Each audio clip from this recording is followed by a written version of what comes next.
Kita akan lihat video berkenaan dengan perkebunan pisang. Perkebunan pisang ini salah satu dari fungsi operasi. Bentar, kita akan membedakan apa fungsi operasi dan fungsi lainnya. Bapak dan Ibu boleh lihat.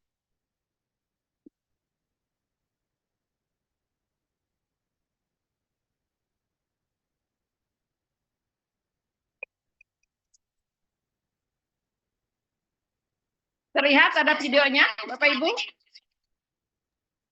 Terlihat, Bu.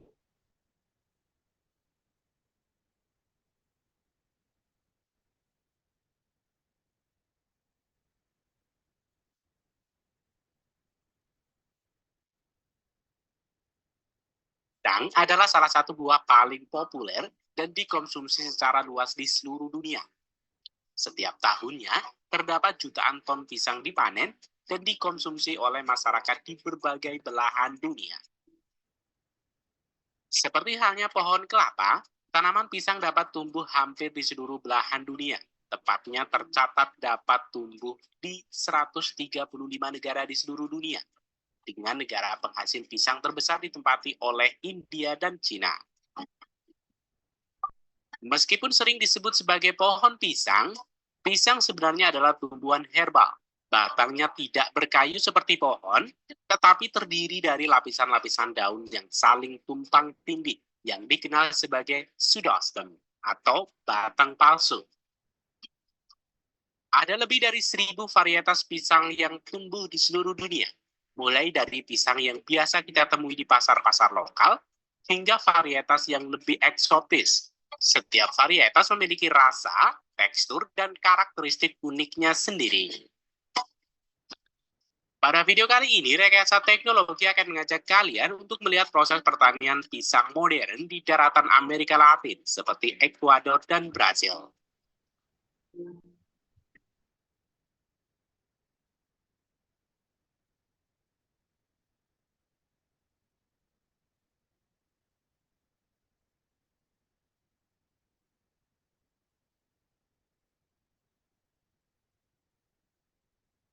Walau pohon pisang dapat tumbuh di berbagai kondisi iklim yang beragam, namun untuk menghasilkan produktivitas yang tinggi dan kualitas pisang yang baik, tentu banyak kriteria atau syarat yang harus dipenuhi oleh petani pisang. Salah satunya adalah iklim.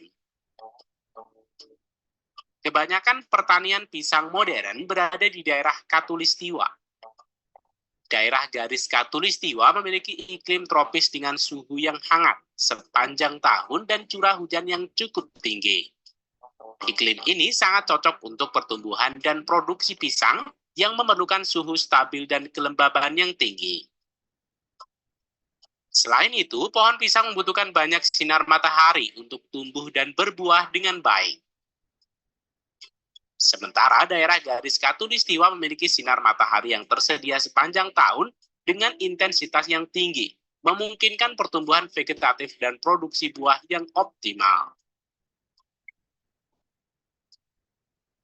Berikutnya, setelah memiliki iklim dan ladang yang sesuai dengan pertumbuhan pohon pisang, petani akan menyiapkan ladang. Proses penyiapan ladang meliputi pemilihan lokasi yang sesuai, pembersihan lahan dari gulma dan puing-puing, serta melakukan pembenahan tanah dengan membuat bedengan tanah dan drainase untuk membuang air berlebih saat musim hujan. Proses persiapan ladang seperti ini dapat dilakukan lebih cepat dengan bantuan alat-alat berat dalam proses pengerjaannya. Ada banyak cara untuk membudidayakan pohon pisang, dan yang paling umum dipraktekkan adalah pembibitan dengan anakan atau rimpang, karena cara ini relatif mudah dan murah dilakukan. Namun sayangnya, cara ini memiliki banyak kelemahan, di antaranya adalah keterbatasan jumlah bibit karena tergantung dengan indukannya, dan juga kemungkinan penularan penyakit dan serangan hama ke tanaman baru. Kondisi ini membuat pengadaan bibit pohon pisang untuk ladang yang luas seperti ini, petani akan memilih mengandalkan bibit pohon pisang melalui kultur jaringan. Dengan teknik kultur jaringan, memungkinkan untuk memperbanyak jumlah tanaman pisang dengan cepat dalam waktu singkat. Setiap explant, potongan jaringan yang ditanam di media kultur dapat berkembang menjadi tanaman baru dalam waktu yang relatif singkat. Selain itu, petani dapat memilih dan pertumbuhannya akan memasang selang irigasi dan cairan. Selamat datang di Sipetek Food. Perkenalkan, nama saya Faris Budi. Cairan pestisida di sepanjang lorong daun pohon pisang. Proses perawatan ini berlangsung berkelanjutan sepanjang siklus pertumbuhan pohon pisang. Setelah jantung pisang tumbuh, diperlukan waktu 3 bulan lagi hingga buah pisang dapat dipanen. Namun sebelum itu, mereka perlu dirawat dengan hati-hati. Saat bakal pisang mulai tumbuh, pekerja akan memberi sekat antara sisir pisang dan kemudian menutupi seluruh tandan pisang dengan kantong plastik berwarna biru untuk melindunginya dari serangga atau penyakit. Setelah buah pisang sudah sesuai ukuran dan kekencangannya sudah sesuai yang disyaratkan, saatnya pekerja mulai memanennya. Proses ini dimulai dengan pekerja mengukur ketebalan buah pisang dengan alat yang disediakan. Berikutnya, pekerja memberikan bantalan yang lebih tebal di antara sisir pisang, menghindari benturan dan memar saat perjalanan. Proses pemetikan pisang ini harus sangat berhati-hati karena pisang mudah rusak. Pisang-pisang dari petani besar seperti ini biasanya dipetik saat mereka masih hijau atau memiliki kematangan antar. Transportasi pemanenan seperti ini umum digunakan di perkebunan pisang karena lebih efektif dan mengantisipasi kebun pisang yang luas yang jauh dari ruang pemrosesan atau pengepakan lokal.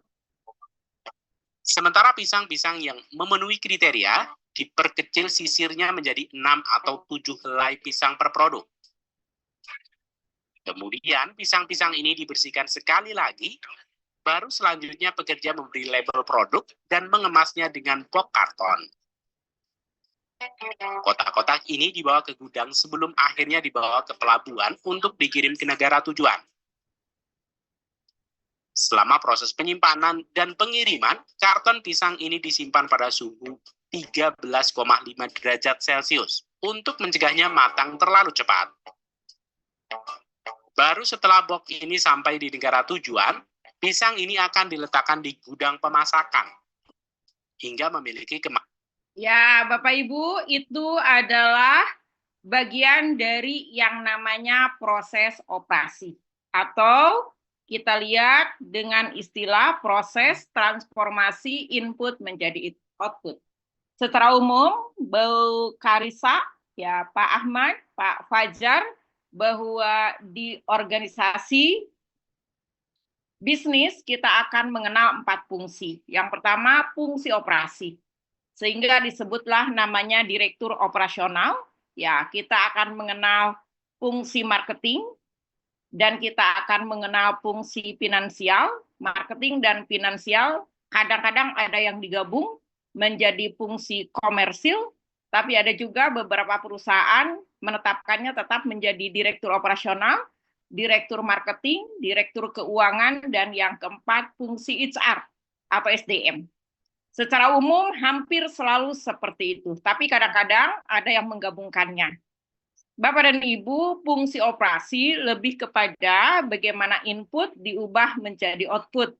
Tadi kita lihat dari bibit pisang, dia proses menjadi pisang, pemrosesan itu di dalamnya ada pemilihan bibit, pemeliharaan, pemupukan, ada juga penyemaian, pembuangan hama, dan sebagainya, itu yang disebut dengan proses transformasi input menjadi output.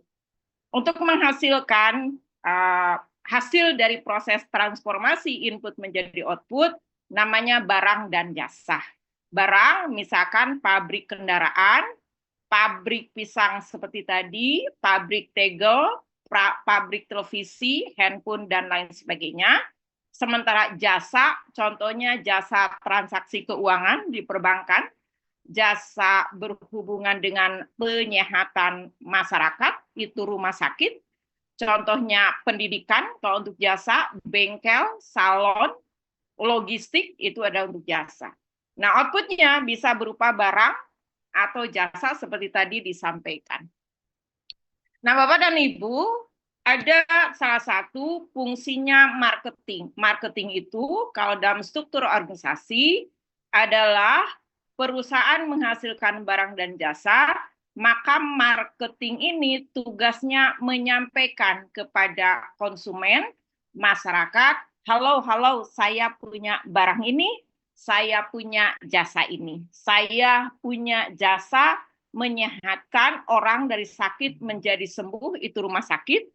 Saya punya jasa pendidikan dari tidak tahu, tidak paham, knowledge-nya di bawah, atau kurang bagus, skill-nya kurang bagus, attitude-nya kurang bagus, maka masuklah kepada sebuah sistem pendidikan tinggi yang berharap output-nya nanti menghasilkan seseorang yang tadinya tidak paham menjadi paham, maka tukang marketing atau fungsi marketing akan mengumumkan kepada masyarakat, mempromosikan, masuklah ke perguruan tinggi kami, di kami akan berproses begini-begini dan seterusnya.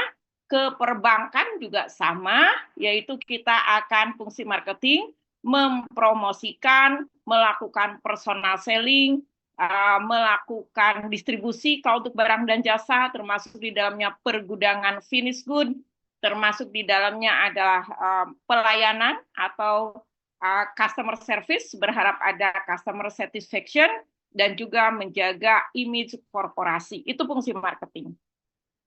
Nah, ketika input diproses menjadi output, Bapak dan Ibu akan belajar fungsi operasional yang di dalamnya belajar tentang material handling, mengangkat, mengangkut barang, menyimpan, menempatkan. Tadi Bapak dan Ibu lihat ada forklift, mungkin juga kita lihat ada yang namanya ban berjalan walaupun pakai kuda tadi. Ada juga kita fungsi operasional berhubungan dengan lokasi, kita akan belajar nanti di mana pabrik tersebut akan didirikan, di mana rumah sakit itu akan didirikan, di mana perbankan itu akan didirikan, di mana pabrik kendaraan ini akan didirikan, itu adalah fungsi operasional. Kita akan belajar berbagai macam metode dan cara pemilihan lokasi, juga fungsi operasional berkaitan dengan untuk memastikan bahwa pelayanan itu sesuai dengan harapan, bahkan melebihi konsumen, kualitas ya, kualitas yang disampaikan, yang diproses, berharap melebihi harapan konsumen, menjamin bahwa pisang yang diproduksinya adalah bagus, menjamin pelayanannya kepada konsumen adalah bagus, menjamin kalau Anda sakit jantung, maka pulang akan sehat walafiat, itu namanya quality insurance, menjadi tugas fungsi operasional. Juga di dalamnya ada maintenance, memelihara alat-alat. Kalau di pabrik pasti banyak sekali peralatan. Di perbankan mungkin adalah alat-alat berkaitan dengan IT, berkaitan dengan sistem, berkaitan dengan ATM, dan lain sebagainya. Di rumah sakit ada mesin-mesin untuk semua proses operasional. Dan kita juga akan belajar HR in process, itu fungsi operasional. Belajar bagaimana menjaga orang di pabrik itu supaya tidak berkaitan dengan penyakit, kesehatan, keselamatan kerja. Kita akan belajar ilmu ergonomi, bagaimana sistem pencahayaan, bagaimana barang itu atau alat-alat diciptakan sedemikian rupa sehingga menimbulkan kenyamanan, menghindari suara ribut berlebihan, termasuk di dalamnya adalah getaran mekanis dan lain sebagainya, untuk menjaga kesehatan keselamatan orang. Juga scheduling, penjadwalan, capacity planning berkaitan dengan perencanaan kapasitas, dan berikutnya berkaitan dengan inventory, itu adalah fungsi operasional. Nah, Bapak dan Ibu, untuk terjadinya proses operasional ini, dan untuk barang ini disampaikan kepada konsumen, tentunya membutuhkan biaya. Maka ada fungsi finansial yang tugasnya mencari sumber dana. Apakah sumber dana itu dari investasi pemilik modal, pemilik perusahaan, ataukah mau obligasi, ataukah mau pinjam ke perbankan, apakah mau IPO, dan lain sebagainya. Itu tugasnya fungsi finansial. Berikutnya, fungsi finansial dia harus mengkalkulasi semua kebutuhan, menganalisa budgetingnya, accountingnya, termasuk di dalamnya adalah pajaknya. Nah, untuk kebutuhan semua operasional ini tentunya membutuhkan fungsi HR. Maka fungsi HR akan bertanya kepada fungsi operasional, Anda butuh orang apa saja? Butuh orang dengan kualifikasi seperti apa? Fungsi operasional akan menyampaikan, saya butuh tenaga kerja yang paham quality control, saya butuh tenaga kerja yang paham maintenance, saya butuh operator, saya butuh orang IT, saya butuh orang penjaga gudang, dan lain sebagainya. Kebutuhan saya sekian dengan spesifikasi seperti ini dilaporkan ke HR. Begitupun dari fungsi marketing. Saya butuh digital marketing, saya butuh PIC, saya butuh customer service, saya butuh kalau di manufaktur supir untuk distribusi, saya butuh bagian logistik, saya butuh orang yang tahu desain visual untuk promosi, saya butuh personal selling dengan kualifikasi ABC. Fungsi marketing akan menyampaikan ke fungsi HR.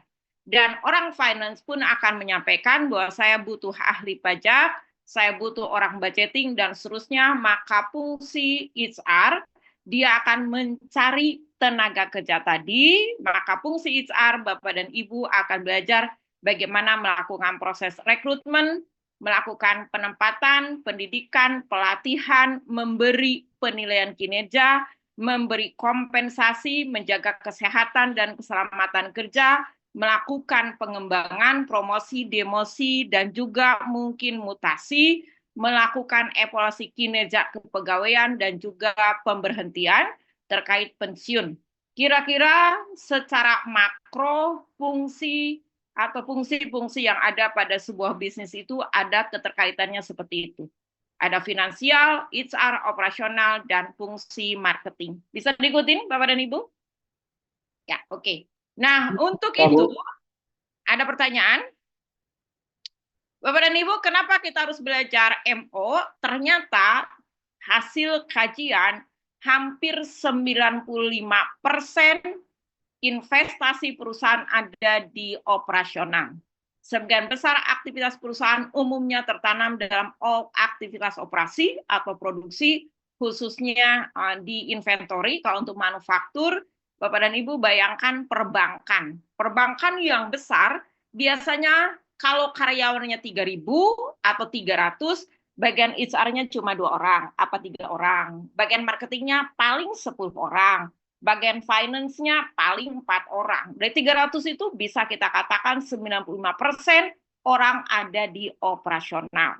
Begitupun masuk ke rumah sakit, maka Bapak dan Ibu, kalau rumah sakit itu ada 2.000 tenaga kerja, bisa dipastikan hampir 1.900 tenaga kerja lebih, semua berfokus di operasional. Mungkin marketingnya cuma 10 biji, mungkin finance-nya cuma 10 orang, mungkin HR-nya cuma 5-6 orang. Maka kenapa kita harus belajar manajemen operasional?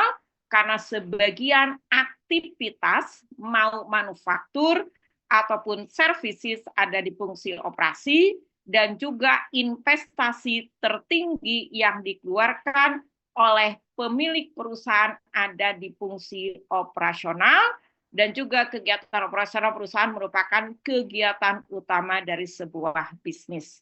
Kira-kira seperti itu. Ada pertanyaan? Ada pertanyaan? Bu Karisa, boleh? Bisa diikuti? Ya. Maka Bapak dan Ibu, dalam fungsi operasional ini, kita akan belajar merencanakan produknya. Perencanaan produk apa yang Anda jual, itu orang operasional. Maka orang operasional, biasanya bagian R&D berpikir keras.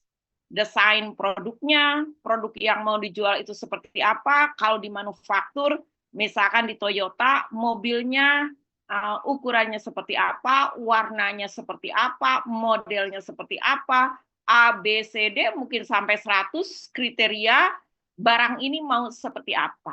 Kalau di perbankan, jasa apa yang mau Anda jual? Kalau saya bikin tabungan untuk anak-anak, desainnya seperti apa? Apakah dimulai dengan 50.000? Apakah dengan 100.000? Apakah boleh diambil kapan saja? Ataukah cukup Anda harus minimal sekian tahun, sekian bulan baru diambil, suku bunganya berapa, itu yang berpikir bagian operasional.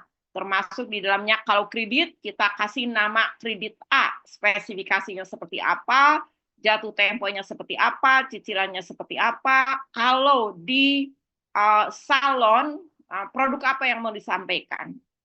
Rebonding misalkan, atau skincare, ataukah perawatan A, B, C, D, E, F, G, itu yang merancang orang operasional pada saat perencanaan sistem produksi. Di rumah sakit, apakah kita akan membuat rumah sakit umum, semua penyakit ada, mau jantung, mau mata, mau anak, mau melahirkan, mau berhubungan dengan telinga, mau berhubungan dengan penyakit dalam, dan lain sebagainya, ataukah kita mau rumah sakit khusus jantung, mau rumah sakit khusus mata, itu yang merancang bagian operasional. Kalau di pendidikan, apakah mau universitas, seperti misalkan Unpad, semua ilmu ada di situ.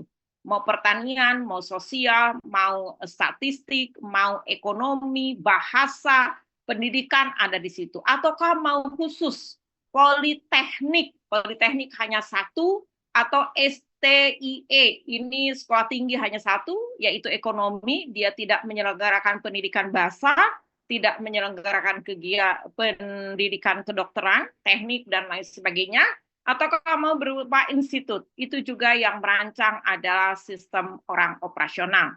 Merencanakan produk, berikutnya merencanakan lokasi pabrik, di mana akan dibangun, kita akan belajar perencanaan lokasi fasilitas produksi atau tata letak, perencanaan lingkungan kerja, perencanaan standar produksi, dan juga ada fungsi pengendalian produksi, pengendalian proses produksi, pengendalian bahan baku, pengendalian tenaga kerja, pengendalian biaya produksi, pengendalian kualitas, juga maintenance, dan sistem informasi produksi, terkait dengan struktur organisasi di operasional, produk atas dasar pesanankah, ataukah produk untuk persediaan pasar. Banyak produk yang menggunakan sistem berdasarkan pesanan, contohnya catering. Saya tidak membuka warung, saya tidak membuka restoran, tapi saya buka basisnya pesanan. Atau misalkan butik, butik tidak membuat barang yang dilempar ke pasar, tapi dia hanya khusus untuk yang pesan. Saya pesan model seperti ini, saya pesan seperti ini, ataukah mau produksi massal. Saya bikin baju lempar ke pasar, tidak basis pesanan, tetapi benar-benar adalah diproduksi untuk inventory atau persediaan, dan kita akan lempar ke pasar, tidak unik per bagian. Itu juga yang menetapkan adalah fungsi operasional. Maka Bapak dan Ibu, inilah barang dan jasa. Mari kita lihat dulu fungsi operasi berikutnya. Saya akan lihatkan dulu pabrik lain. Ya, siapa tahu di ruangan ini ada yang tertarik untuk bisa menjadi entrepreneur, begitu? Bapak dan Ibu, mari kita lihat, misalkan ini adalah pabrik besar, pabrik yang terlihat sekali, ya, yang kelihatan sekali fungsi operasionalnya. Kita akan lihatkan pabrik kentang, ya, kentang goreng.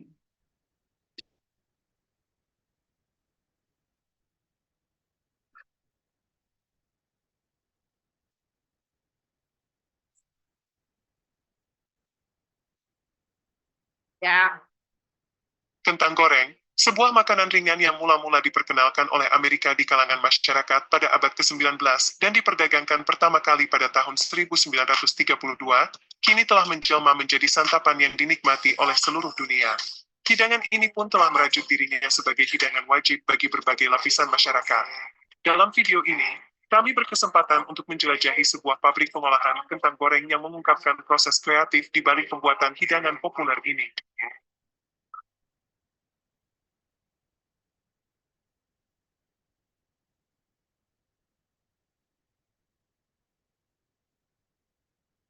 Lays, yang pada awalnya merupakan pesaing, akhirnya berubah menjadi mitra penting dalam perjalanan membentuk perusahaan Lays setelah bergabung dengan Pepsi Cola pada tahun 1961, menghasilkan kentang goreng yang begitu lezat.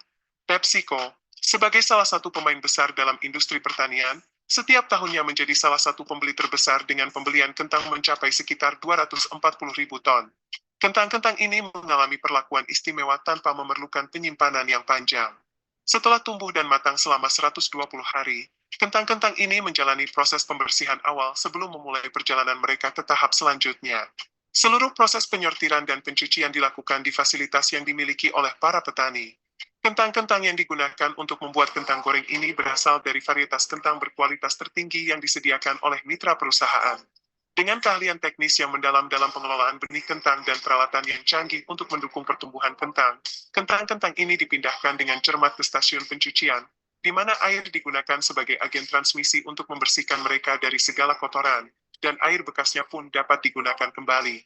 Saatnya tiba untuk mengupas kulit kentang. Setelah selesai, kami mengukur dengan teliti jumlah kentang yang diperlukan.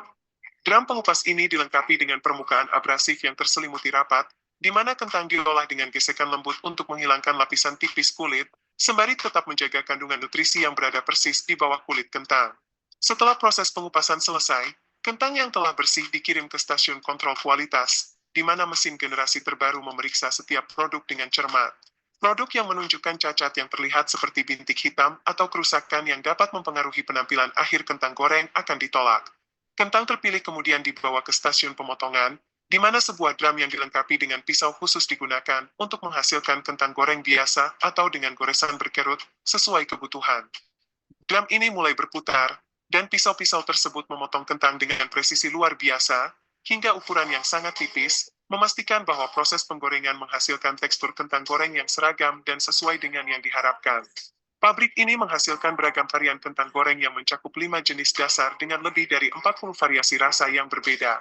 Selanjutnya, kentang-kentang tersebut mengalami proses pengeringan sebelum diarahkan ke mesin penggorengan yang memanaskan campuran minyak bunga matahari. Mesin penggorengan Perancis dilengkapi dengan sistem pengendalian mutu generasi terbaru yang memeriksa setiap kentang goreng secara teliti, memastikan bahwa produk ini memenuhi standar kualitas tertinggi. Sebelum dikemas, kentang goreng diolah dengan penambahan campuran bumbu alami, termasuk cabai dan merica. Beberapa siklus rotasi drum khusus sudah cukup untuk meratakan bumbu ke seluruh permukaan kentang goreng dengan sempurna.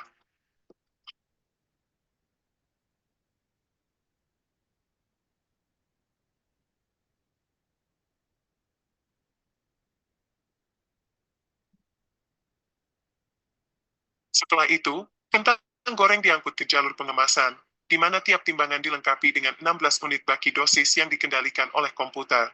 Mereka memindahkan kentang goreng dari wadahnya, memastikan bahwa berat aktual pada setiap kemasan sesuai dengan nilai yang tertera pada gulungan film kemasan yang digunakan. Setelah dosis yang dibutuhkan tercapai, wadahnya disegel secara otomatis menggunakan panas dan dipotong sesuai dengan kebutuhan. Sebagai informasi, dibutuhkan 3 kg kentang untuk menghasilkan 1 kg kentang goreng. Sehingga setiap tahun, pabrik ini menghasilkan hingga 100 juta kantong kentang goreng yang siap dinikmati oleh para penggemarnya.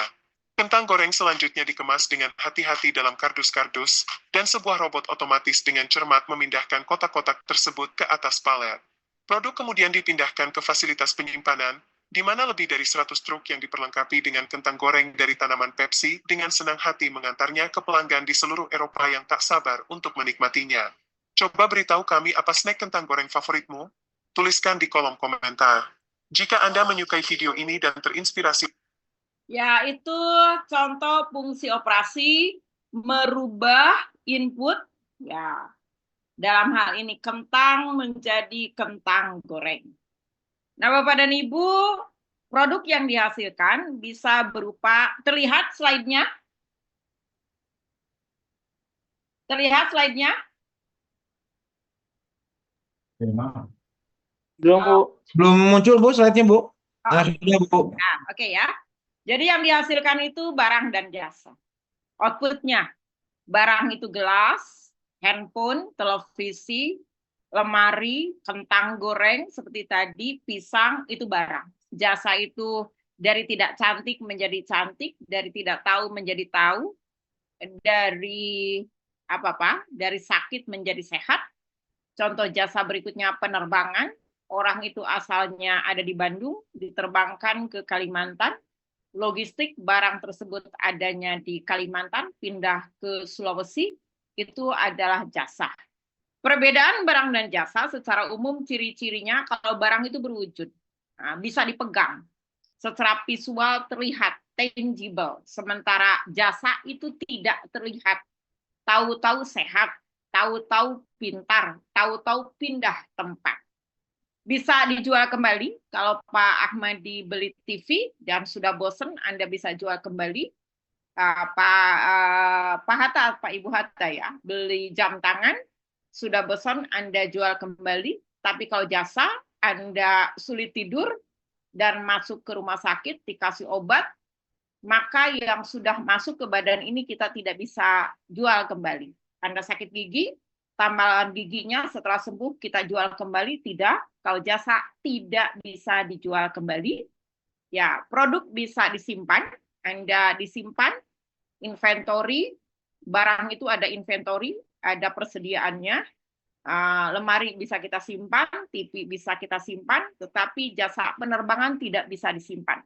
Banyak jasa yang tidak bisa disimpan, kita menyimpan, masuk adalah misalkan nampak usia seperti 45, tapi setelah keluar dari salon nampak seperti usia 27 tahun, dan itu tidak bisa disimpan. Produksi terpisah dengan konsumsi, diproduksinya handphone ini di Amerika, dikonsumsinya di Indonesia. Diproduksinya setahun yang lalu, dikonsumsinya sekarang, itu barang. Diproduksinya motor ini adalah di Jepang, dikonsumsinya adalah di Indonesia. Diproduksi kendaraan ini ada di Tangerang dan dikonsumsinya ada di Cimahi.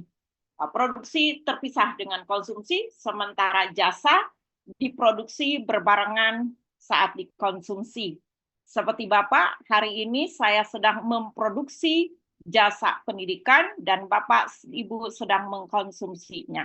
Anda datang ke dokter gigi memproduksi, yaitu memperbaiki gigi kita, dan Anda sedang menikmati, mengkonsumsi jasa layanan dokter gigi. Jadi pada jasa, konsumsi dan produksi berbarengan, sementara pada barang, konsumsi terpisah dengan produksi. Aspek mutu untuk barang itu mudah sekali, contohnya mobil ini atau ban ini, kekuatannya adalah 1.200 km. Sementara lampu ini, Philips, yang dihasilkan lampu Philips, mampu menyala sampai 5.000 km. Atau mobil ini konsumsi BBM-nya 18 kilo per 1 jam. Itu barang, bisa dengan mudah diukur. Susu ini kandungan gulanya sekian persen, kandungan lemaknya sekian persen, itu barang.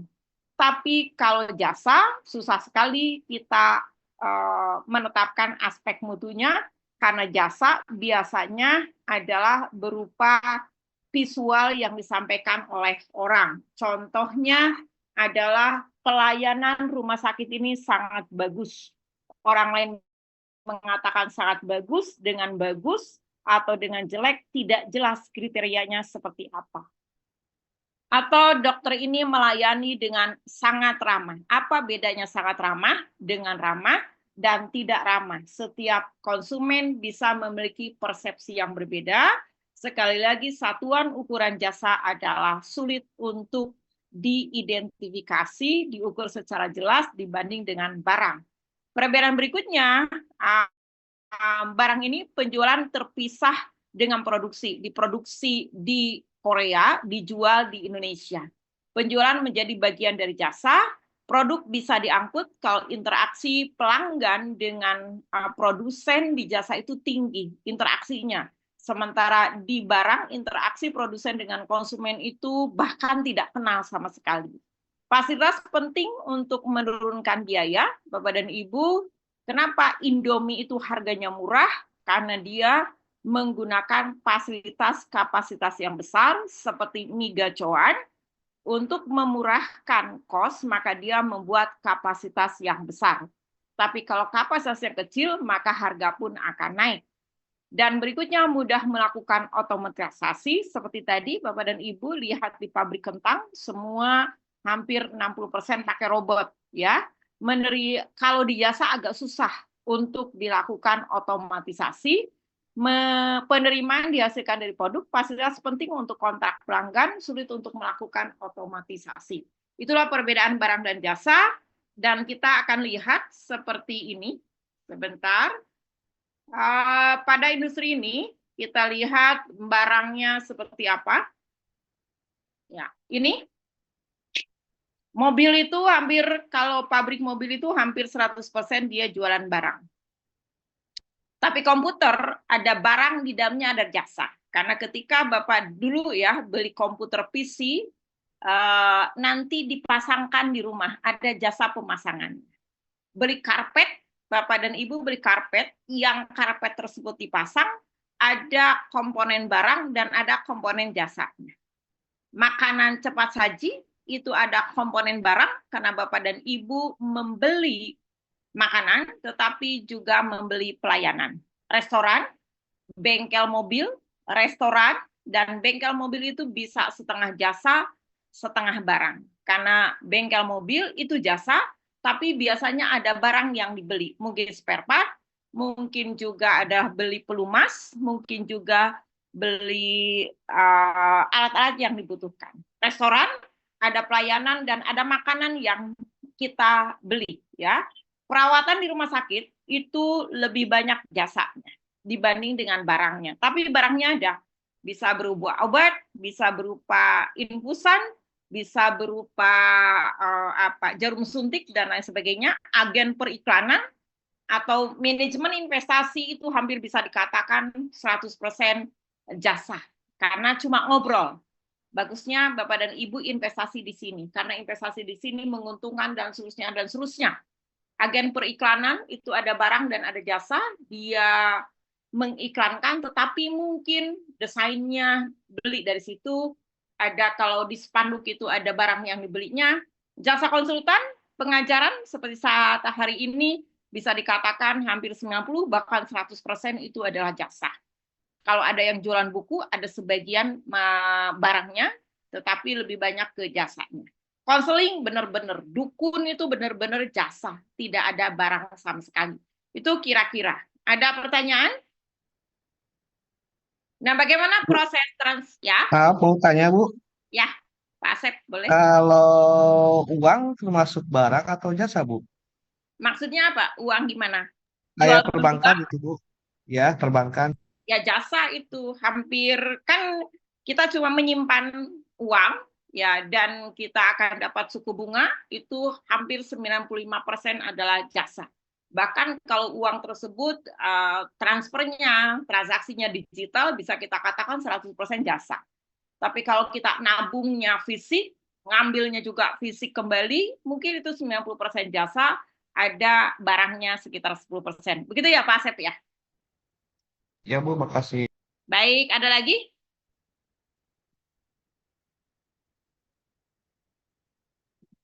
Baik, ini Bapak dan Ibu, jadi kegiatan operasional ini tadi ciri-ciri barang. Kita dalam kegiatan operasional itu akan mengenal berbagai macam terminologi. Yang pertama sistem operasi, bagian dari organisasi yang menghasilkan produk, barang, dan jasa organisasi. Itu namanya sistem operasi. Sistem operasi ada bagian dari organisasi yang menghasilkan produk, baik berupa barang maupun jasa.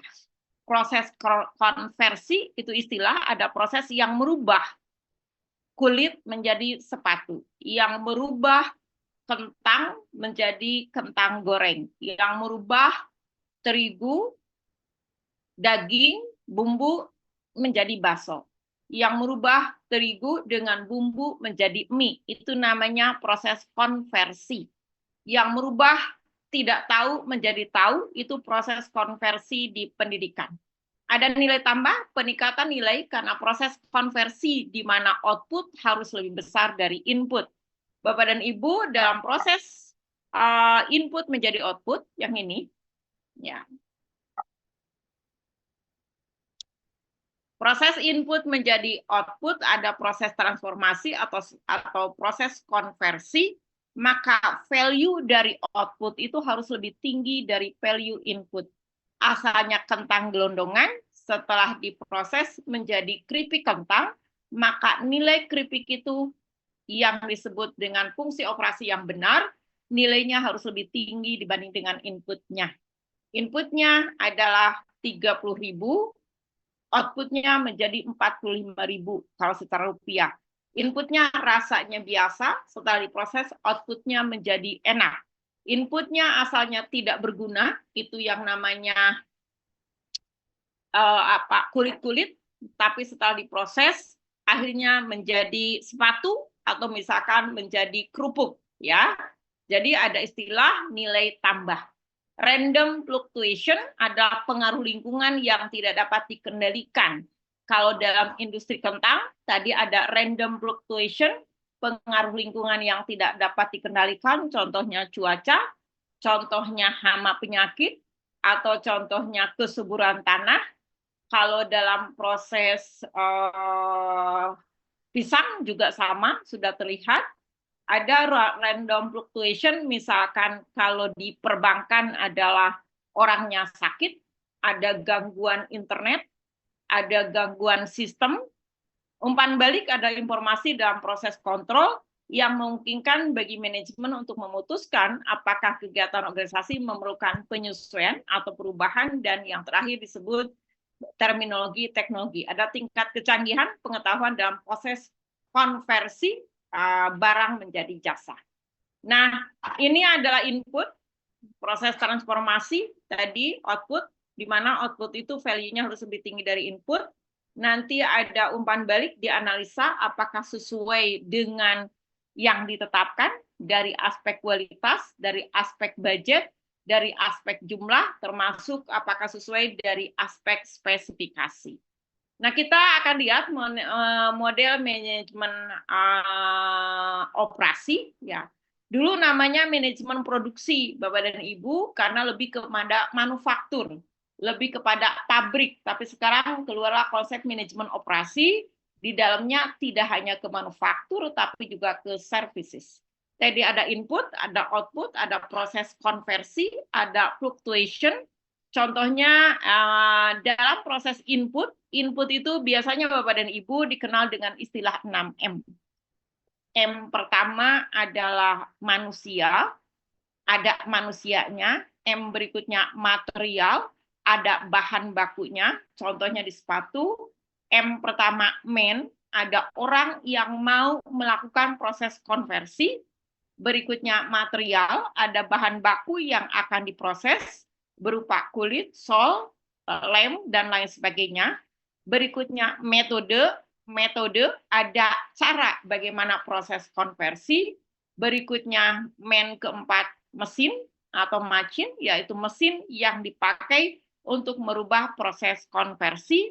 Berikutnya adalah money atau modal, ada uang untuk proses tersebut, karena harus dibeli, harus dibayar. Dan yang M ke-6 adalah market. Ada permintaan dari barang dan jasa tersebut, karena tadi sudah disampaikan, outputnya harus memiliki value lebih tinggi dari input. Nah, dalam proses manajemen operasi ini, ada yang disebut dengan planning and scheduling, perencanaan dan penjadwalan. PPC, planning, production planning and control. Tapi kalau ini planning dan scheduling, melakukan proses perencanaan bagaimana konversi dari input menjadi output. Yang paling susah konversi itu adalah membahasakan keinginan konsumen ke dalam bahasa pabrik. Saya ingin sepatu yang modelnya trendy, tapi kata model, kata trendy itu bagaimana membahasakannya ke pabrik, ke proses konversi, sehingga kata trendy Dan kata bagus itu begitu outputnya keluar, konsumen menyukainya. Saya ingin makanan enak. Bagaimana proses konversi makanan ini memenuhi selera konsumen? Bagaimana membahasakan kata enak ke dalam bahasa proses konversi? Saya ingin tabungan ini adalah menyenangkan. Apa yang disebut dengan menyenangkan? Bagaimana proses konversinya? Apakah ruangannya harus ber-AC? Apakah harus digitalisasi? Apakah harus mudah mendapatkan ATM? Seperti apa yang disebut dengan menyenangkan? Itulah tugasnya orang operasional. Bagaimana planning membahasakan dari konsumen ke dalam proses konversi atau disebut juga planning conversion system.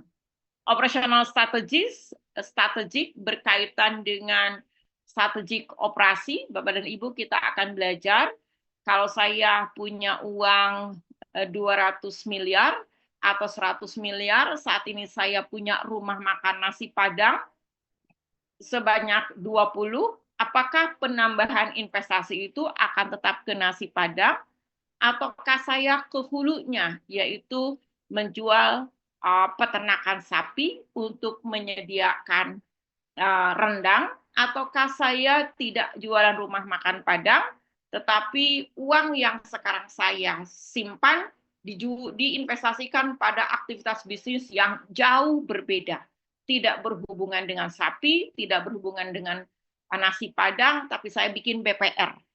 Atau saya punya bisnis perbankan, atau saya punya bisnis BPR, ini ada investasi baru, apakah saya akan di BPR yang sejenis, misalkan kembali jualan barang-barang yang sama, bikin BPR cabang di mana, ataukah strateginya saya tidak berbisnis di BPR, tetapi masih sama-sama di bagian yang terkait dengan finance, misalkan saya jualan produk berupa seperti asuransi misalkan, atau saya jauh sekali dari aktivitas yang terkait dengan keuangan, saya investasikan di bidang pariwisata, jauh sekali. Itu namanya operasional strategik. Seperti misalkan apakah saya akan membuat bank umum, ataukah saya akan khusus kepada bank BPR, ataukah saya mau bikin perguruan tinggi berupa universitas, ataukah saya bikin rumah sakit umum, ataukah rumah sakit khusus, apakah saya mau bikin rumah makan Padang, semua barangnya ada, ataukah saya lebih fokus kepada satu produk rumah makan Padang, yaitu gulai kepala kakap. Itu ada yang disebut dengan strategik operasional. Ya, seperti Bapak dan Ibu, ada industri konglomerasi. Contohnya konglomerasi itu adalah Indomie. Indomie dari hulu ke hilir dia menguasai. Dia pabrik mie-nya punya, dia pabrik raw material berupa terigunya dia punya, dia pabrik minyaknya punya, bahkan tidak hanya pabrik minyak, tapi ke hulunya dia punya perkebunan kelapa sawit, begitu Bapak dan Ibu, sampai ke hilirnya perbankannya dia punya, pendistribusiannya dia punya, itu konglomerasi dari hulu ke hilir. Tapi ada juga saya tidak konglomerasi, saya punya pabrik mie, tapi saya tidak berbisnis ke hulunya. Saya akan mengurangi resiko, karena kalau bisnisnya sama, ketika satu bisnis ini mengalami problem, maka semua akan mengalami problem. Seperti Khairul Tanjung, dia horizontal dan juga dia vertikal. Dia punya perkebunan sawit, tapi dia juga punya tambang batu bara, jauh sekali dari sawit ke tambang batu bara, tapi dia juga punya bank, dia juga punya mall, bahkan dia juga bisnis es krim, dia juga bisnis ayam goreng yang sama sekali tidak tersambung. Itu nanti kita akan belajar ke operasional strategik. Ada juga produk and process choice, ya, produk and process choice. Di planning ini untuk menetapkan prosesnya seperti apa. Tadi ada intermittent proses, ada continuous proses. Continuous proses itu seperti Bapak dan Ibu pabrik pupuk. Pabrik pupuk itu 24 jam, 365 hari prosesnya sama.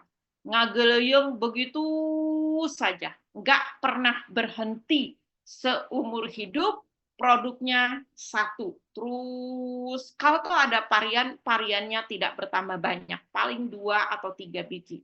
KCL, urea begitu, dia berhenti pabrik pupuk itu kalau terjadi shutdown atau perbaikan mesin, mungkin 15 hari selama 5 tahun sekali, tapi prosesnya ada namanya continuous process. Tapi ada juga yang intermittent. Intermittent itu mungkin seperti Unilever, karena varian produknya sangat banyak, contoh untuk memproduksi sampo, dengan memproduksi deterjen, dengan memproduksi deterjen untuk sabun mandi, untuk sabun cuci pakaian, deterjen untuk sabun cuci piring, deterjen untuk sabun cuci lantai, itu sebenarnya hampir 80% prosesnya sama, hanya ada 10-20% yang prosesnya berbeda sehingga menghasilkan fungsi yang berbeda, namanya itu intermittent ya. Juga operational capacity, kita akan belajar berapa jumlah yang harus diproduksi. 1.000, 2.000, 100, 300. Nanti kita akan belajar yang namanya proyeksi. Facility location, layout planning, dan scheduling berkaitan dengan penjadwalan, Bapak dan Ibu, dan organisasi, planning, organization, scheduling, job design, atau just design dari proses, work measurement, mengukur efektivitas pekerjaan, ada dikenal dengan waktu baku, waktu normal untuk melihat kelayakan dari jam kerja. Project management itu terkait kalau organisasinya ada aktivitas di luar yang kontinu. Tiba-tiba ada permintaan segini dari perusahaan X, akhirnya kita memberhentikan proses yang ada dan kita lakukan project management. Planning, organization, and controlling, mengontrol apa yang disebut dengan pengendalian di inventory. Karena Bapak dan Ibu, inventory terlalu banyak bisa berakibat positif kepada menjamin proses produksi berjalan dengan baik, tapi negatifnya inventory yang tinggi akan berakibat cost yang mahal. Material requirement planning, ini MRP, sama berkaitan dengan inventory, tapi untuk material yang dependent. Kita akan belajar, maintenance itu adalah pemeliharaan. Contoh dari proses transformasi, input tadi sudah disampaikan, ada 6M, man, mesin, material, money, ini di sini manajemen, mungkin boleh disebut market, dan berikutnya bisa juga adalah manajemen, mungkin metode, market, dan juga man, material, mesin, money, market, dan metode. Ya, proses transformasi tadi bisa perubahan fisik dari kentang gelondongan menjadi keripik, dari bibit pisang menjadi tanaman pisang dan menghasilkan barang. Ya, itu proses transformasi. Fungsi operasi dalam organisasi, contohnya, ya Bapak dan Ibu, ini fungsi organisasi pada apa ini? Pabrik, sebentar. Fungsi operasi pada toko swalayan, inputnya ada lahan, ada tenaga kerja, ada bangunan, ada peralatan, ada manajer toko, dan ada barang-barang yang akan dijual. Proses konversinya adalah delivery, proses konversinya terjadi proses jual beli, ya. Tapi ada pengganggu bagaimana proses konversi ini tidak berjalan dengan baik, kemungkinan kekurangan tenaga kerja, keterlambatan datangnya material yang akan dijual, atau mungkin juga gangguan transportasi, outputnya melayani konsumen dengan memuaskan, tingkat umpan baliknya, ada bagaimana melakukan efisiensi tenaga kerja, bagaimana kita memacu supaya volume penjualan tinggi dan tingkat inventory serendah mungkin. Ini proses transformasi dari input ke output di rumah toko. Ini proses transformasi pada usaha pertanian, inputnya ada lahan, ada petaninya, ada alat-alat, traktor, bangunan, ada metodenya, cara, mungkin juga ada pasar yang meminta barang tersebut. Proses konversinya adalah misalkan kalau peternakan itu dari anak sapi menjadi sapi potong, kalau dari sapi khusus untuk menghasilkan susu, maka outputnya susu. Kalau untuk pertanian dia akan menghasilkan bibit, maka proses konversinya melakukan sebuah tindakan yang akhirnya keluarlah biji-bijian, mungkin gandum, mungkin jagung, mungkin kacang-kacang. Ya, kalau peternakan itu menghasilkan telur, nanti ada proses konversi itu ada random fluctuation berupa cuaca yang akan mengganggu proses konversi, ada tingkat inflasi sehingga barang-barang menjadi mahal, ada kontrol pemerintah, misalkan diperkenankan menguasai lahan sampai sekian hektar, ada harga jual tertinggi, daging itu tidak boleh melebihi harga sebegini, peralatan rusak, dan lain sebagainya.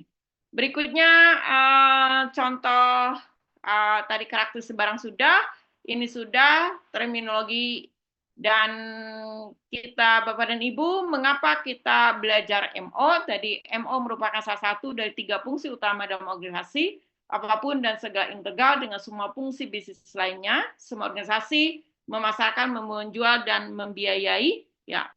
Karena ingin mengetahui bagaimana barang dan jasa diproduksi, fungsi produksi merupakan segmen dari masyarakat yang menciptakan barang dan jasa. Bapak dan Ibu, ini adalah 10 keputusan dalam manajemen operasional yang akan kita bahas. Jadi, direktur operasional itu apa saja aktivitasnya, manajer operasional itu adalah apa, atau dalam manajemen operasional itu keputusan apa yang dilakukan. Yang pertama, desain barang dan jasa, menjelaskan apa yang diperlukan dari kegiatan operasi pada masing-masing keputusan operasional manajemen. Misalkan desain produk biasanya menentukan batas bawah dari biaya dan batas atas dari kualitas, sehingga juga implikasi untuk keberlangsungan dan SDM yang diperlukan. Desain barang dan jasa. Jepang terkenal dengan barang yang memiliki trade-off yang bagus, value yang bagus antara price dan kualitas. Saya beli mobil, motor, atau mobil Jepang, harga 200 juta, pantas untuk kualitas yang diterima.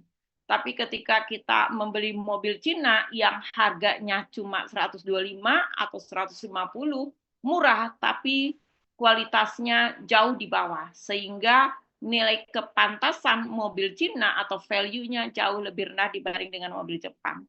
Mobil Eropa kualitasnya sangat bagus, tapi harganya tinggi. Trade-off antara kualitas dengan biaya itu, mobil Eropa tidak setinggi trade-off antara kualitas dan harga dari mobil Jepang. Maka dianggap desain barang dan jasa kendaraan mobil Jepang itu jauh lebih bagus. Pengelolaan kualitas, keputusan berikutnya seorang manajer operasional adalah terkait dengan pengelolaan kualitas, menentukan ekspektasi kualitas dari pelanggan. Tadi sudah menyampaikan bahasa kualitas dari pelanggan untuk dimasukkan ke dalam bahasa pabrik.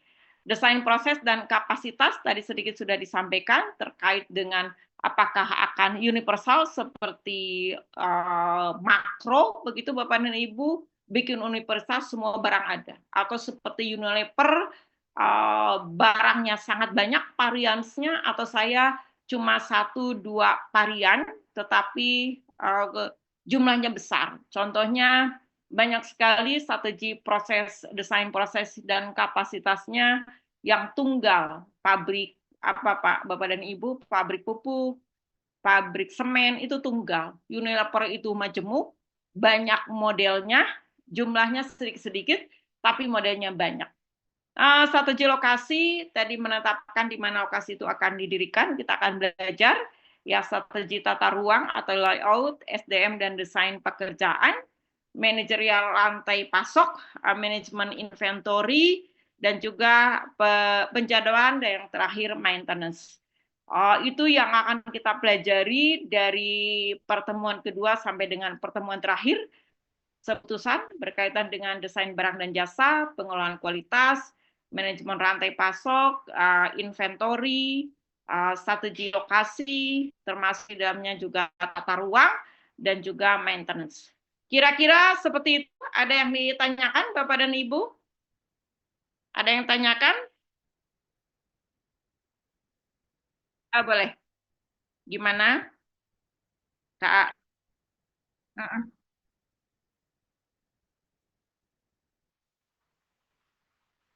Heeh.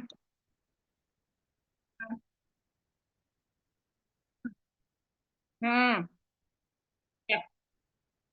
Heeh.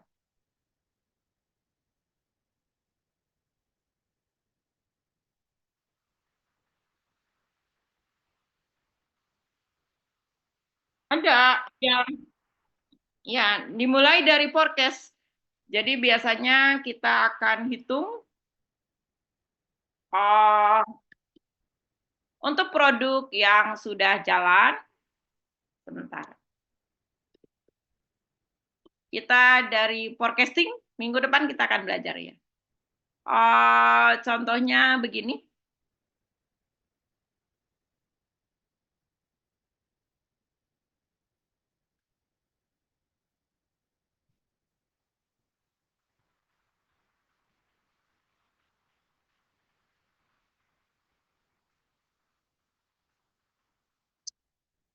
Kalau perusahaan tersebut adalah perusahaan yang datanya ada, jadi dimulai dari forecast ya, Mbak, meramalkan kira-kira berapa sih produksi yang mau dibuat.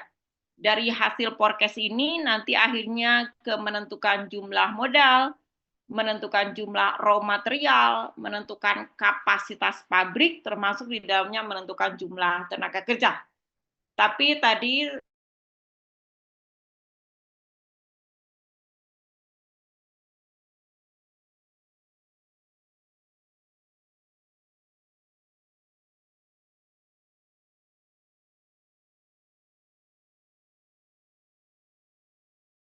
jadi dimulai dari meramalkan seni dan ilmu untuk memperkirakan kejadian masa depan.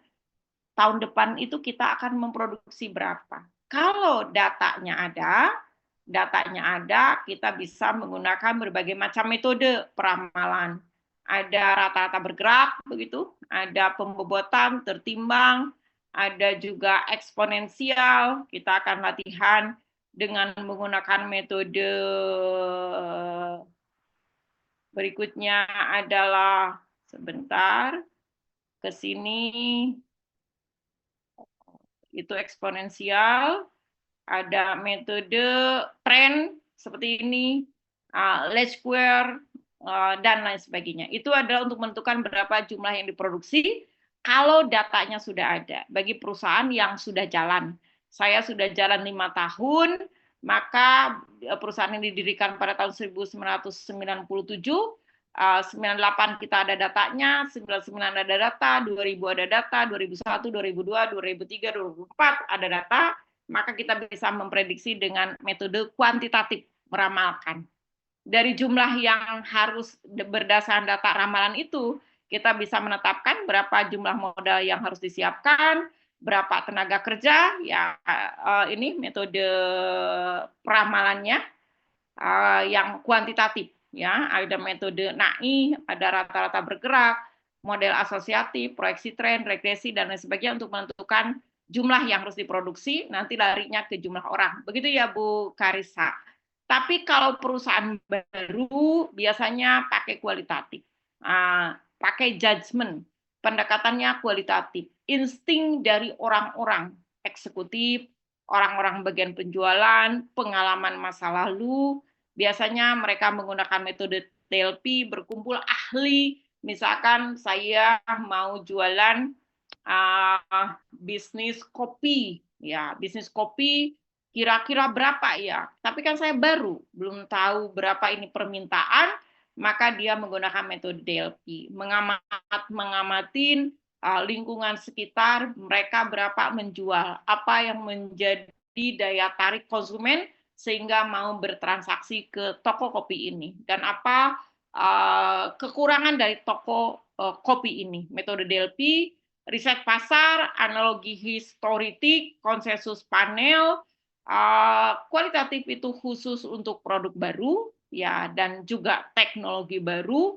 Di dalamnya mengandung subjektivitas karena basisnya intuisi dan pengalaman. Ya, tapi kalau barangnya sudah ada, pernah kita memproduksi, kita pakai metode kuantitatif. Dari dasar itulah kita bisa memperkirakan berapa jumlah produksi. Dan akhirnya ke jumlah tenaga kerja. Kira-kira seperti itu ya, Bu Karissa. Ya.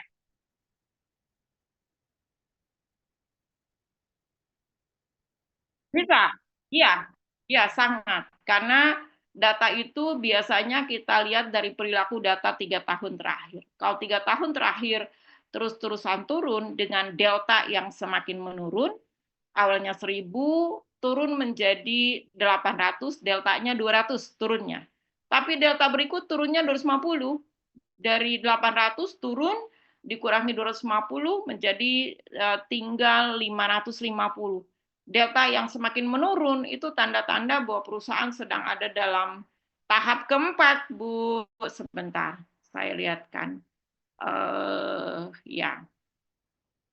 Jadi perusahaan ini, teman-teman, ada kita mengenal seperti ini. Perusahaan itu persis seperti manusia, lahir, remaja, besar, satu ketika akan mati. Ya, jadi secara umum perusahaan itu seperti ini.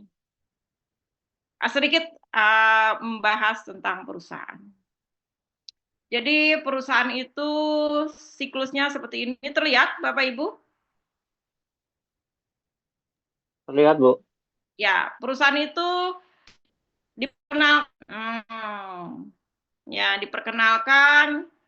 diperkenalkan biasanya pemilik modal itu mengeluarkan biaya yang sangat banyak untuk biaya tenaga kerja, investasi mesin, alat-alat, bahan, termasuk lokasi, sistem IT, termasuk di dalamnya adalah metode, banyak sekali uang keluar, ya. Kalau perusahaan itu diperkenalkan, karyawannya mungkin baru 30, 40, pada perusahaan-perusahaan yang Bapak dan Ibu yang sudah terbiasa berbisnis mungkin bisa 100, 200. Nah, kalau perusahaan ini diterima dengan baik oleh pasar, maka biasanya pemilik modal itu nambah lagi investasi. Dia memperluas kapasitas karena barang ini diterima dengan baik. Yang sedang grow seperti terlihat sekarang adalah kopi kenangan, mie gacoan itu sedang grow. Ya, dia buka cabang di mana-mana, nambah karyawan, terus investasi banyak. Bapak dan Ibu biasanya kalau sudah pertumbuhan, pengusaha ini semakin banyak biaya yang keluar, investasi yang harus dia keluarkan, biasanya belum dapat profit. Nah, nanti kalau pertumbuhan terlewati, dia akan masuk dalam tahap kematangan, maturity, yang ditunjukkan tidak lagi ada ekspansi pasar besar-besaran, tidak ada lagi investasi besar-besaran, perusahaan relatif sudah stabil, permintaan relatif stabil, bisnis proses sudah terpegang dengan baik. Nah, tahap ketiga ini ada tahap emas, di mana pemilik modal sedang menikmati hasil dari investasinya.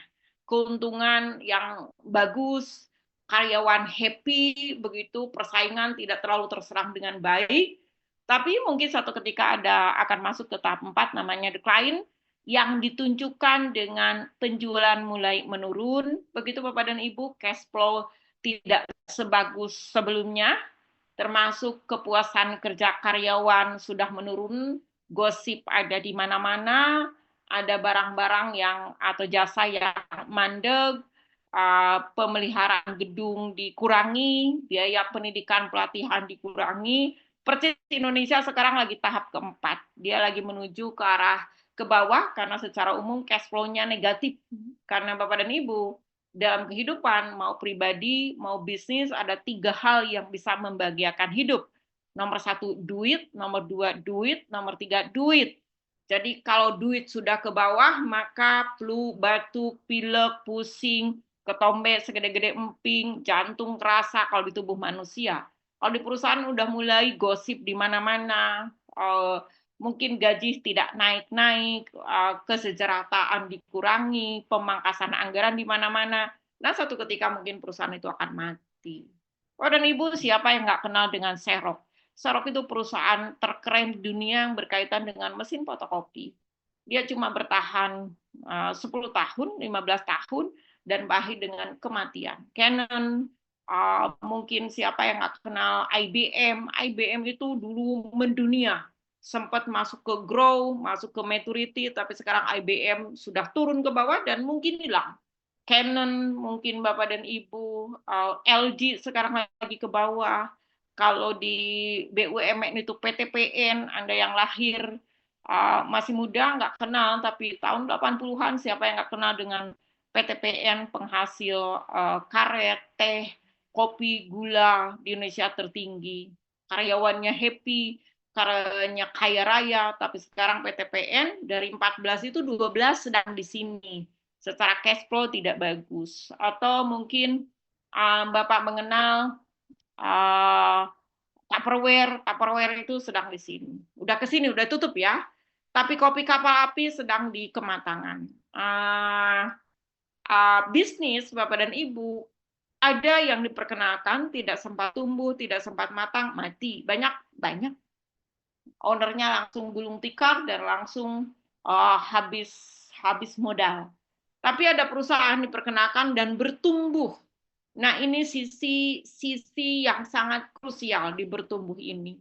Karena kalau bertumbuh, kemungkinan ada ketiga, kemungkinan tidak melewati tahap 3, tapi langsung decline. Kenapa Bapak dan Ibu? Karena perusahaan kalau bertumbuh dan perusahaan tersebut mudah di-copy, biasanya pesaing. Contoh, Bapak dan Ibu yang saya hormati, penggagas kopi berbasis es itu boomingnya karena kopi kenangan. Ya, kopi kenangan diperkenalkan dan tumbuh luar biasa. Dia cabang kemana-mana, tapi kopi kenangan sekarang lagi agak sesak napas. Kenapa Bapak dan Ibu? Bisnis kopi adalah bisnis yang mudah di-copy. Sekarang melangkah 300 meter, 500 meter, jualan kopi mirip kopi kenangan ada di mana-mana. Baik yang staple harganya maupun yang bawah. Versi premium yang harganya mungkin berapa? 30.000 banyak, tetapi yang di bawah yang 5.000, 6.000 juga banyak. Kopi kenangan dikepung dari berbagai macam lokasi. Tapi tempat kopi kenangan masih bertahan. Moga-moga masih masuk ke sini karena dia startup. Bapak dan Ibu, geprek bensu, dia diperkenalkan, tumbuh sampai buka cabang di Singapura, buka cabang di Malaysia, tapi bisnis geprek ada bisnis yang mudah di-copy karena teknologi tidak terlalu tinggi, nenek-nenek, kakek-kakek, mahasiswa, orang yang tidak punya kompetensi tinggi pun bisa membuat bisa membuat geprek, ayam geprek. Sehingga geprek bensu tidak ke tahap 3, dari tahap 2 dia langsung ke tahap 4. Tahun 2000-an, bisnis yang ramai sekali di Indonesia adalah laundry. Brung, di mana? Tapi laundry ada bisnis yang mudah di-copy, sehingga yang lahir banyak, yang mati pun banyak. Pak Padilla, kalau Anda bikin nasi kuning, tiap hari jualan 2 kilo, ya 3 tahun, 4 tahun cuma 2 kilo, dijamin nggak akan ada yang niru. Tapi kalau Anda jualan nasi kuning awalnya 2 kilo, naik jadi 5 kilo, naik jadi 50 kilo, biasanya jangan harap Anda bermain sendiri. Kiri kanan itu ada yang bikin, karena dia sudah masuk ke grow. Yes. Kekuatan bisnis itu ada di grow. Jangan sampai ketika grow, kita nggak tahan secara bisnis proses, sehingga tidak mampu melawan pesaing. Banyak sekali perusahaan yang bagaimana dia mempertahankan. Maaf, Bapak dan Ibu, ternyata di dunia ini ada 5.586 perusahaan tua. Ada Baronini Ricasoli, berdiri pada tahun 1141, perusahaan di Italia, anggur. Dia diperkenalkan tumbuh, matang, dan nggak mati-mati. Jadi dia ke sini, ya shoot, naik lagi, pertumbuhan lagi, dan umurnya sudah mau 1000 tahun. Ada Ponderia, berdiri tahun 1040, ada Gaulani berdiri pada tahun 1000, ada Husni Rokan, dianggap sebagai hotel tertua di dunia. Tapi ada juga Nokia produk life cycle-nya cuma 6 tahun. Diperkenalkan tumbuh matang cuma 6-7 tahun dia mati. Diserang oleh yang namanya BBM. Handphone tertua di dunia adalah Ericsson ya Bapak dan Ibu. Ericsson itu lama kurang lebih melakukan riset bisnis handphone ini kurang lebih 20 tahun. Begitu diperkenalkan bertumbuh, baru aja ke sini Ericsson hanya bertahan 5 tahun karena tiba-tiba ada Nokia dengan teknologi yang semakin bagus, melebihin Ericsson. Ericsson ke sini, Nokia bertumbuh, tapi Nokia pun nggak berumur lama. Begitulah kehidupan.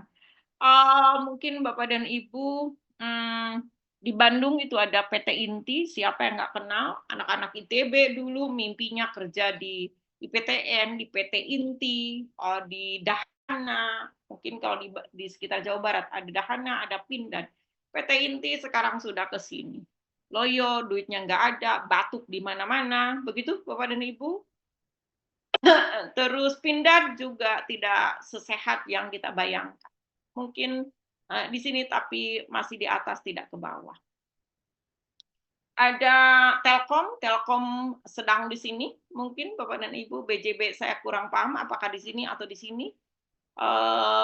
Bank Mandiri mungkin di sini, Garuda kemarin ke sini, Bapak dan Ibu, Pertamina kemarin ke sini, lagi COVID itu PT KAI juga di sini, KAI berhasil naik, ya Bapak dan Ibu, ke sini lagi melewati tahap ini, dari sini dia naik kembali, karena COVID-nya sudah pergi, waktu COVID dia rugi ratusan miliar per bulan, tapi KAI sekarang sedang ke sini lagi, gara-gara WOS, karena utangnya besar, ya. Dia sedang ke sini lagi, atau di kita yang karya-karya ini kebanyakan sekarang sedang ke sini. Atau apalagi perusahaan itu Garuda sempat ke sini tapi naik lagi, dan Garuda sering sekali turun, naik lagi, dan sekarang masih tetap hidup walaupun dengan semua perjuangan yang ada. Nah, Bapak dan Ibu, yang paling menakutkan ketika bisnis sudah ke sini. Banyak cara yang dilakukan oleh perusahaan pemilik modal, kenapa dia takut sekali ke sini. Apa yang dilakukan oleh Indomie? Indomie itu hampir 85% produknya adalah menguasai produk di Indonesia. Agak susah orang menembus Indomie. Padahal Indomie itu sebuah pabrik mie yang secara teknologi mudah ditiru, ya. Bukan pekerjaan susah untuk membuat mie. Tapi Indofood menggunakan strategi cost leadership. Dia mengeluarkan angka Rp3.500, mungkin hari ini Rp3.300. Secara menurut perhitungan bisnis, 3.300 itu sebuah angka yang sangat murah. Karena kalau dihitung, harga pokok bisa mencapai 3.700. Tapi Indofood mampu menjual 3.300. Kenapa Indofood jual 3.300? Supaya pesaing tidak masuk. Ya Pak? Sehingga repot di sini. Kok bisa Indofood menguasai dari hulu ke hilir? Dia punya pabrik terigunya. Indofood beli terigu ke pabriknya sendiri Rp8.000, orang lain Rp12.000. Sudah jelas kalau orang lain masuk ke industri mie tidak kuat dengan harga pokok, karena itu strategi bersaing yang dilakukan oleh Indofood. Namanya cost leadership, termasuk sekarang yang dengan konsepnya mie gacoan. Murah, sengaja supaya orang tidak bisa masuk. Tapi apakah mie gacoan bisa kuat Indofood? Kita lihat ya. Ada lagi yang dilakukan berbagai macam cara, ada yang beretika, ada yang tidak beretika. Kita mengenal sekarang oligarki. Mungkin ya Bapak dan Ibu. Oligarki itu banyak Bapak dan Ibu dalam rangka mempertahankan bisnis supaya tetap ada di 3. Apa oligarki? Oligarki itu 4. Yang pertama adalah cirinya pengusaha yang jadi penguasa. Bisa diikutin Bapak dan Ibu? Pengusaha yang jadi penguasa. Ini di Indonesia lagi kacau. Pengusaha yang jadi penguasa. Kalau Bapak datang ke kabupaten, ke provinsi, hampir sebagian besar yang jadi bupati, yang jadi gubernur adalah para pebisnis, ya, yang berharap bisnisnya terlindungi. Gaji gubernur berapa sih? Contoh, Misalkan Pak Erick Thohir adalah pengusaha, Pak Sandiaga Uno adalah pengusaha. Kalau secara bisnis, berapa sih gajinya menteri? 65 juta. Kenapa dia ngambil posisi menteri? Supaya bisnisnya tidak terganggu. Itu pengusaha yang jadi penguasa. Pemilik Lion Air, siapa namanya? Rusdi Kirana. Sekarang kan jadi DPD dari PKB. Penguasa yang jadi pengusaha yang jadi penguasa supaya bisnisnya tidak diganggu. Bapak dan Ibu kalau datang ke Kalimantan, mereka yang jadi bupati, gubernur adalah para petambang supaya tambangnya tidak diganggu. Satu, oligarki itu adalah pengusaha yang jadi penguasa. Ya, Pak Luhut itu perusahaannya sangat banyak. Yang kedua, penguasa yang jadi pengusaha. Begitu ada program A, B, C, anggota dewan yang dulu awalnya tidak jadi pengusaha, akhirnya bikin perusahaan sendiri. Dalam rangka menangkap berbagai macam peluang bisnis yang ada di pemerintahan. Itu juga oligarki, yaitu penguasa yang jadi pengusaha. Tiba-tiba mungkin kalau kita kritis, Bapak Menteri siapa Pak ya? Yang ketua DPP Partai Bulan Bintang itu siapa Pak? Pak Yusril ikutan bisnis ekspor pasir laut. Padahal dia kan dulu dosen, dia ada praktisi hukum, tapi sekarang kan jadi ikutan bisnis. Itu juga oligarki kedua, yaitu pengusaha yang jadi penguasa. Yang ketiga, penguasa yang jadi pengusaha. Yang ketiga, pengusaha yang menitipkan kepentingannya kepada para pengusaha, kepada para pengusaha yang menitipkan kepentingannya kepada para penguasa, menitipkan kepentingan bisnisnya kepada gubernur, kepada bupati, mungkin juga kepada dewan, atau mungkin juga ke menteri, bahkan mungkin juga ke presiden. Yang sekarang lagi ramai dengan kasus banyak sekali di media sosial, itu juga oligarki ketiga, yaitu para pengusaha yang menitipkan kepentingan bisnisnya kepada para penguasa. Mereka membantu, tetapi juga mereka menerima. Namanya juga terima kasih. Dia akan terima dulu baru ngasih. Mungkin merubah undang-undang, mungkin menitipkan pasal-pasal tertentu ke dewan, dan lain sebagainya. Itu yang disebut dengan oligarki. Oligarki adalah salah satu cara bagaimana para penguasa ini mempertahankan aspek bisnis supaya tetap ada di level ketiga. Begitu Bapak dan Ibu ya. Tadi pertanyaannya sedikit tapi jawabannya panjang. Ada lagi? Cukup? Ini Ibu Weni sudah bilang waktunya habis. Jadi kita akan ketemu lagi minggu depan. Terima kasih Bapak dan Ibu, sehat selalu. Terima kasih, Bu. Terima kasih, Bu. Terima kasih, Bu. Ya, selamat beristirahat. Terima kasih.